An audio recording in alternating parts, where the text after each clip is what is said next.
So here we have the Kia Rio on a 17 plate. I'm going to start off by showing you around the outside of the car, and then we'll hop in and run through some controls on the inside. But from the outside, you can see it's a 5-door car with alloy wheels. Let's start off inside the boot and then work our way around the rest of the car from there. So as we approach the boot, you'll see we have reversing sensors. This car's also got a reversing camera, plenty of boot space as well, along with that 60/40 split folding rear seat, should you need to increase that space even further.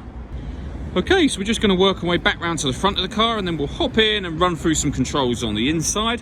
But now that we've done a full circle of it, you can see it's in excellent condition the whole way round. Just briefly before we climb in, I think it's well worth seeing the interior from this exterior point of view. There's plenty to run through on the dashboard, so let's hop in and we'll do that now. Okay, now that we're inside the car, we're going to start with the dials. On the left-hand side, we have the rev counter, and on the right-hand side, the speedometer and fuel gauge.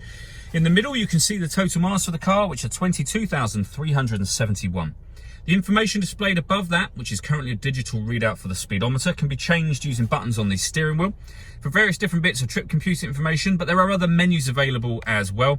So lane departure warning system, user settings, and then back round to the beginning again. Those buttons that I was using are just here. We've also got cruise control over that side of the steering wheel as well. On the left-hand side, we have stereo controls and phone controls, so the ability to answer and end phone calls. You can only use them once, of course, you have set up the phone, and that is done over on this central screen area here. Hit the phone button and then follow the instructions on screen. We're going to cancel that for now. When it comes to music in this car, we're on the radio menu at the moment. We have DAB, FM and AM radio all available to us. To listen to your own music, just press media. Nothing is available because nothing is connected. You can connect an auxiliary device, a USB device, and once you pair your phone, you can also stream your music wirelessly via Bluetooth audio as well. On top of that, this car has got a reversing camera with guidelines showing you what direction the car is headed in relation to the image you see on the screen. Working our way down, we have deadlocks, so we can lock the car doors from the outside, and your hazard warning lights next to that. And then air conditioning, so the temperature, the fan speed, the direction of the air.